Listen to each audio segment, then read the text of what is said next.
Alright, welcome to a Vicious Rainbow playthrough of Desktop Dungeons. We're going to start with the quest Hippie Dragons to unlock the half-dragon from Dragon Isles.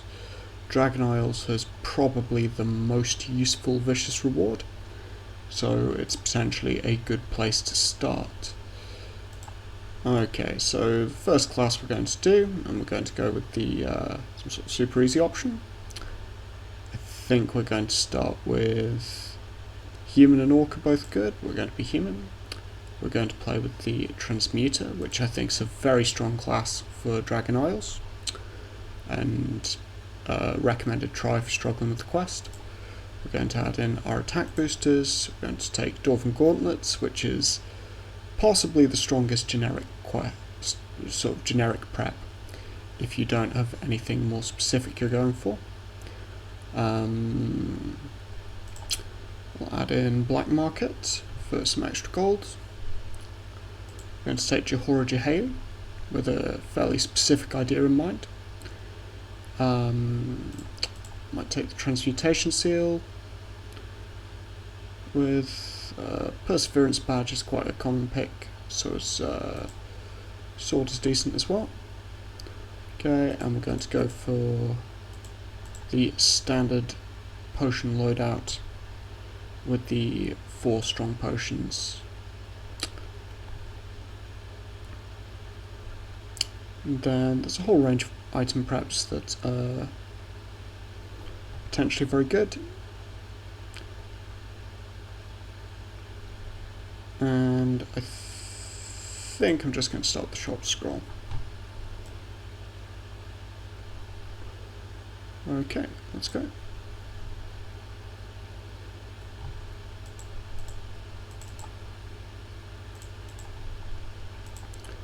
Alright, Ender's Wall as always.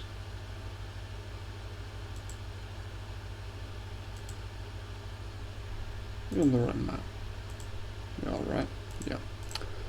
It's slightly weird for me, I'm used to the old square layout. Okay, so we've got Ender's Wall, we found one of the sub-dungeons. Just click Lemisi a few times just to get an idea of where pardon me, everything is. Okay. Right. So our first order of business is to find out where Johora has got to. I think maybe we're seeing a sparkle through the wall there. There we go. Okay, we're going to pick up our Chief Glyph, Weytwut. And now we're worshipping Johora. I'm just going to convert the shop scroll. This gives us a little bit of piety to just break some death protections on the druids.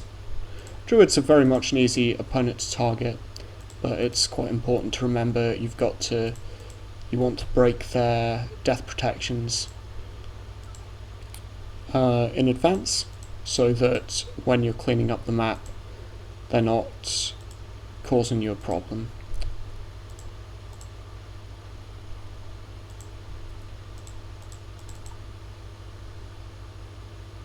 Oop. Well, that's slightly different to the original. The original would just plain stop you from going down the stairs.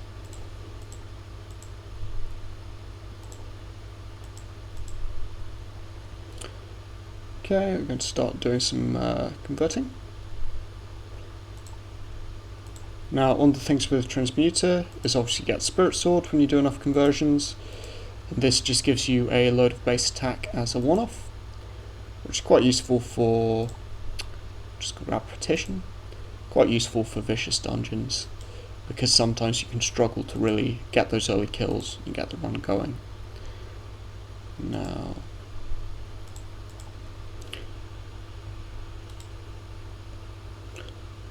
to breaking the death protection there. Probably that was a bit dumb because we needed the Spirit Sword, but what can you do? Now I am going to work my way over to the sub-dungeons, because these are Ooh, Gloves of Midas. That's a great find in basically any run you could possibly want. But yeah, I'm going to work my way over to the sub-dungeons. These are... We know what we are because we're a Transmuter. We start with the Lemisi glyph. And potentially they can either give us a bit of information on how we want to play the run, or they might give us a really good early start. So this is this Lecon? I think this is the Mighty Lost Lecon, so that gives us some free piety. Not what you would call a great sub-dungeon.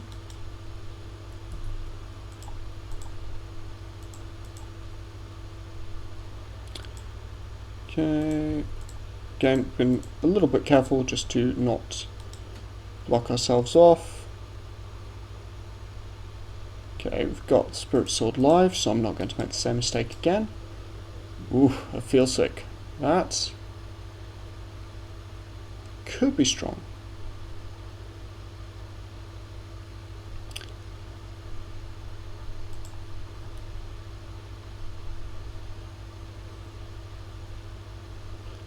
Okay, so I do have a slight issue here, which is that my I sort of want all my glyphs, but I also would really like to pick up another glyph, and my inventory is absolutely jam-packed. So I didn't really think this idea through. I should have brought the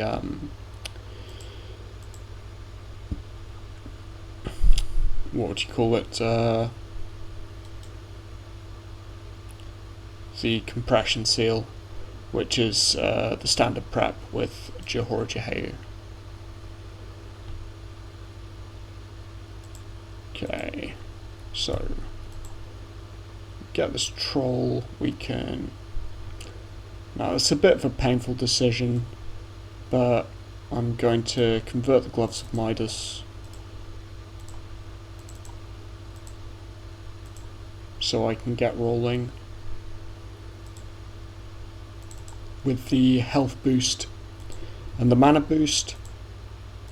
Again, it's very nice to get these before you level up because that gives you a full restore. Okay, so sub-dungeon is the 8 level 1 monsters. Normally very nice on Dragon Isles, but not really relevant to what we're doing here. Okay, I'm going to break another Death Protection.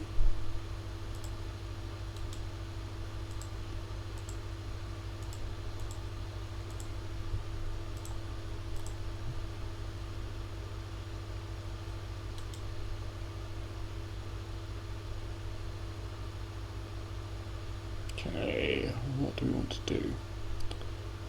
Right, we can definitely get this Druid.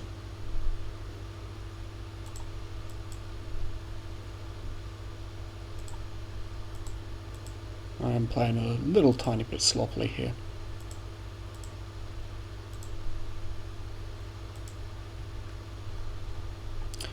Okay, I don't think I actually... Normally you would keep this on this map, but I'm not sure it's super relevant. Again, with the devious things we're doing, I'm Wall usually is a very good gift. Let's do that. Then we're going to hit up this snake for all it's worth. Oh, we could do this druid. This druid's slightly better actually, because the druid's got a death protection. So when you're popcorning, it takes 2 hits rather than 1.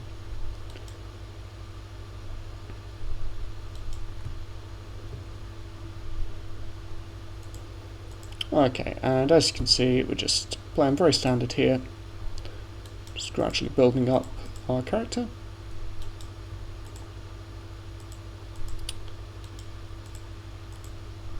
I'm going to have a very relaxing run until we decide that we're ready to fight Firstborn.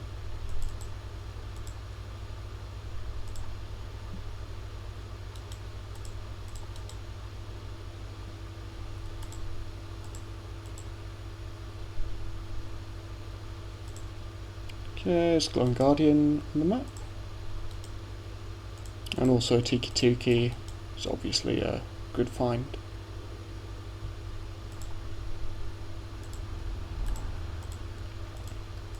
And with Johora Jehu, obviously you can,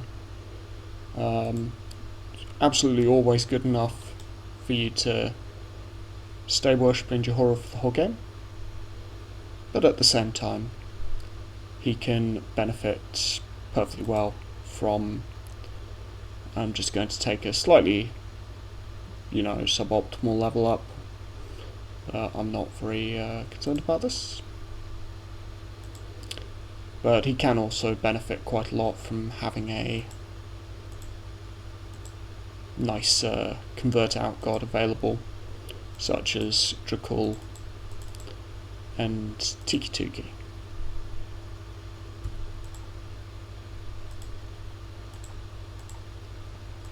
And our obstacle here with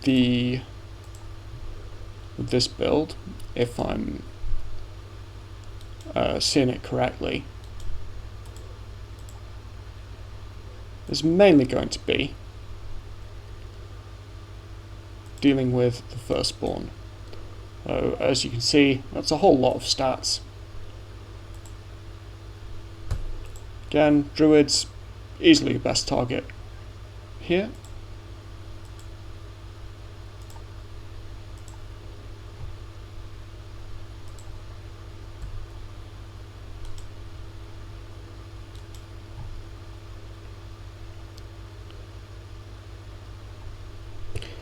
So yeah, dealing with the Firstborn is going to be our big problem. Most classes are going to have an okay time dealing with Firstborn, and then when you get to the downstairs of the map, that's where it really gets going.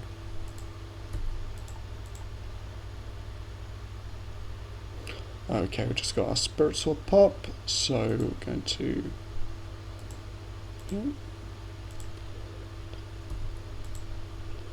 And again, you can see Imewall is doing an absolutely sterling job making sure that these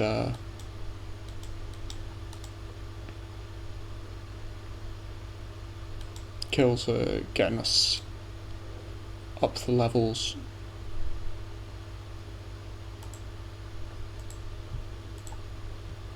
And consequently, I'm not having to really go too ambitious on these kills. Again, the idea with this run, I think, is to just show a very relaxing and easy thing. So we've got 108 hit points, so we now can take a hit from Firstborn at some point.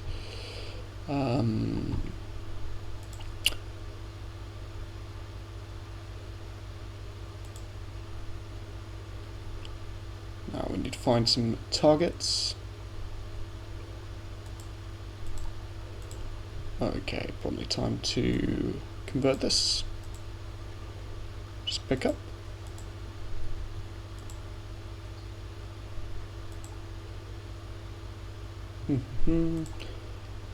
So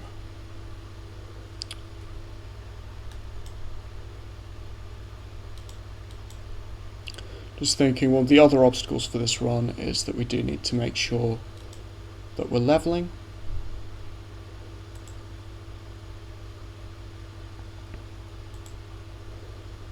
Again, there's a little bit of a gamble, but why would you be with Johora unless you want to gamble? Now, probably about time to start working on the boss.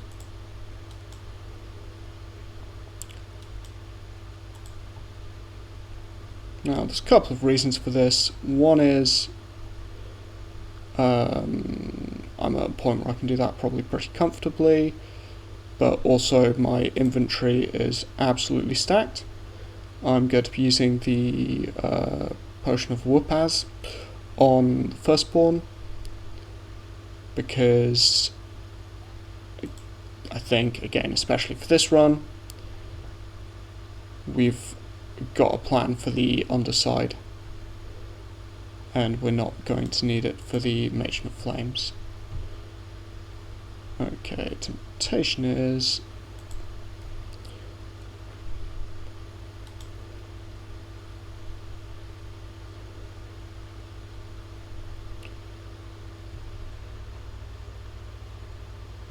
yeah, we can just get started on this.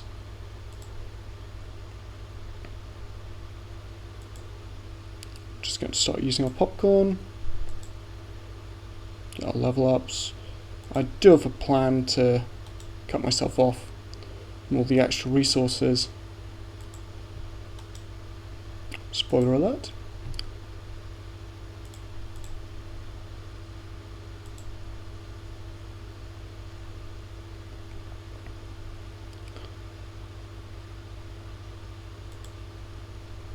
So I'm not particularly concerned about using up all my popcorn and so on. We're going to use Chaos Avatar,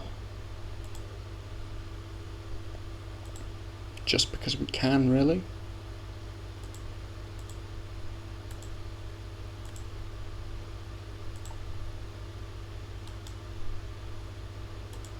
Okay, so all in all, very comfortable fight against Firstborn. And as you can see, Transmuter just cruising through the level. There's also all this extra black space on the top side, which is very worth taking into consideration for just how strong Transmuter is. You've got all of this black space on the top side, you've got, which again makes Lemisi a great glyph to have. Just see if we can casually grab Unstoppable.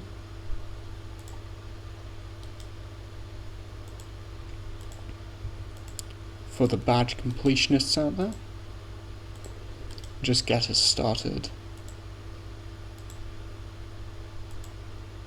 towards our rainbow collection.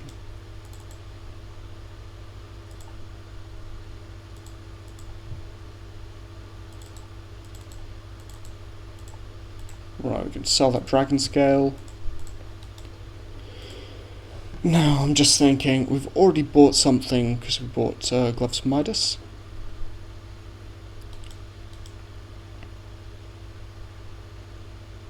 So I think we're okay with that. Yeah.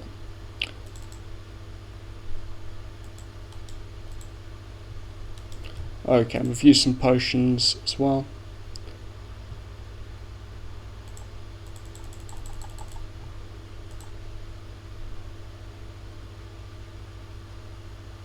Why did I convert into Tiki? Okay, that was probably not the smartest thing I've ever done, but we do have a large amount of attack, and I don't think it's going to be a huge issue.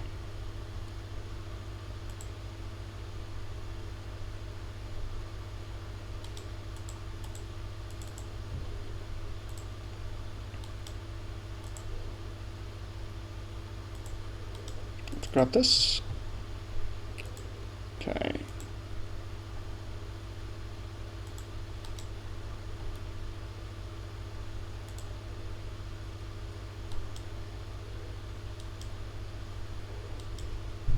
So,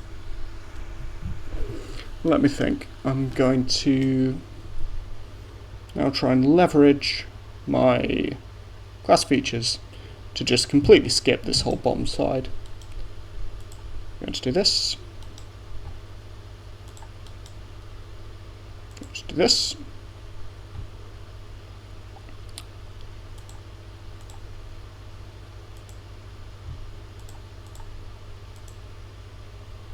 And the thing about the Matron of Flame is that really as a boss, she's not terrifically impressive. stats wise. So as long as you can out regen fight her, which this class definitely can, again, it's pretty easy. Got the nice little text here, and a little more regret than maybe we had in the 2D version. We win. We don't get a trophy, but we do get the Dragon Shield, which is a fantastic item, and should be locked immediately. So, my point would be, if we hadn't had the Tiki stuff, right, we could then, as soon as we can grab the Matron Flame from anywhere, we can just regen fight her using Lemisi, and again with like 130 base damage, level 10, Matron Flames is going to stand absolutely no chance. So again, Johora Transmuter, very, very easy run if you just want to pick up one of those 3 wins. Yeah, we'll continue this next time. Thanks for watching.